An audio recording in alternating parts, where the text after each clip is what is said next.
Okay, let's go. Brian, obviously a bit of a whirlwind week at the club, but it's a week that's ended in a victory for your side.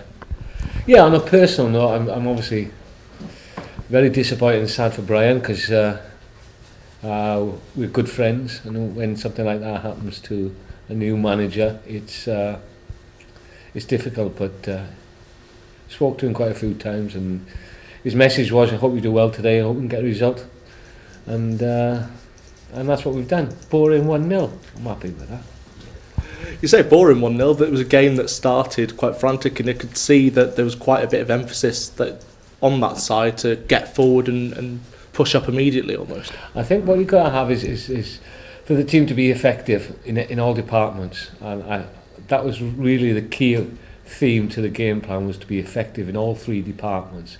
And the way you do that is just really by running. Dynamic running especially, and I thought we did that for 90 minutes. Well, it wasn't pretty, but it was pretty effective.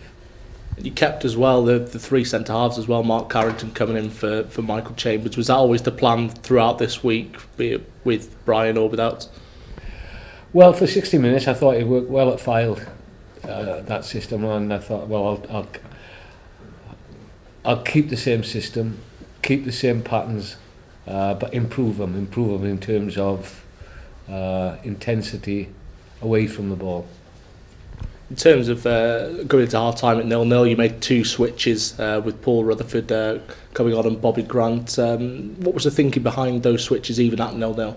Well, look, people think the game's 11 v 11. It's not. It's 14 versus 14 because you can use three substitutes.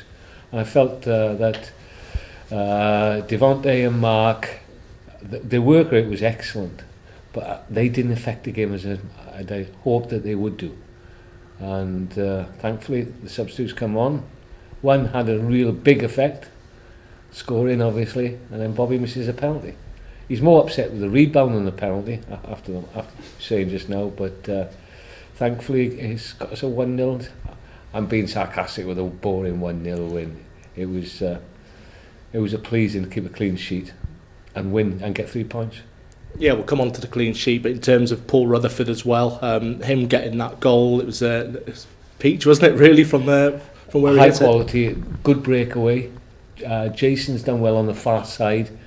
Played a good ball into JJ. JJ's way to pass to Paul was perfect, which allowed him to take his first touch, which was good, and then to finish like that in the top corner was... I was right behind it. I could see it straight away. He was in from the moment it left his boot. Yeah, you mentioned JJ Hooper as well, obviously a player we've not had for the last month or so. Just how pleasing is it to get him back onto the pitch, and of course today getting that assist? Well, he after training yesterday, he came to me and in a really good way said, "I'm here if you need me."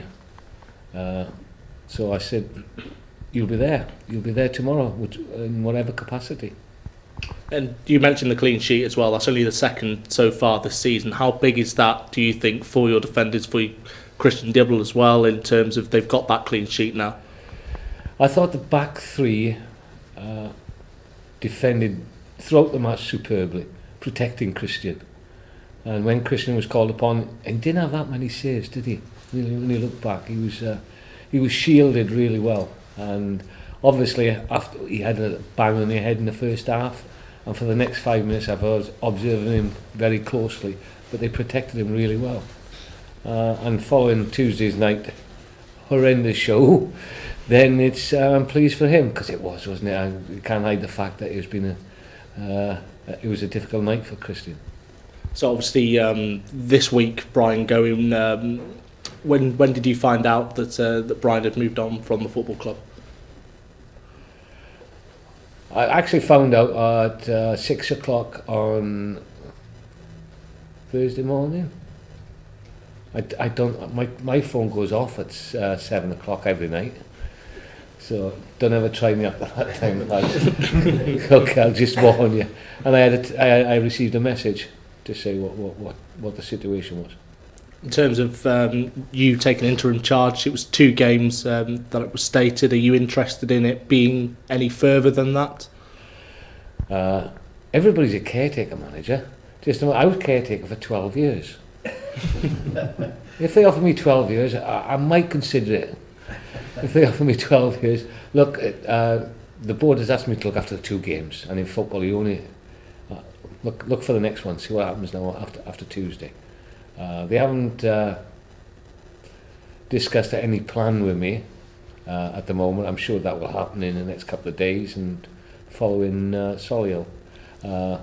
In terms of let's get these 2 games sorted, let's get 6 points and then happy days.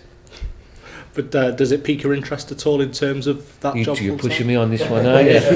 You're pushing me. Huh? Why not? That's what you're there for.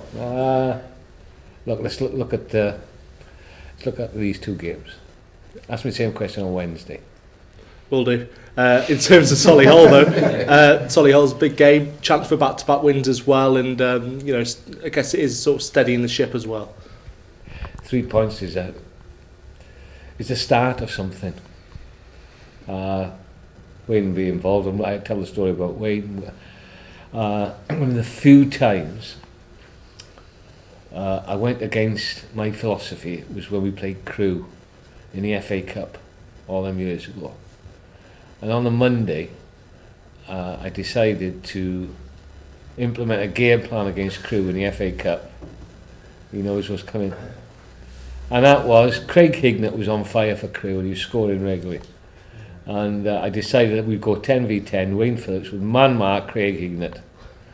And he wouldn't have an inch of space. 20 minutes, 3-0, Craig Hignett, hat-trick. Where is Wayne?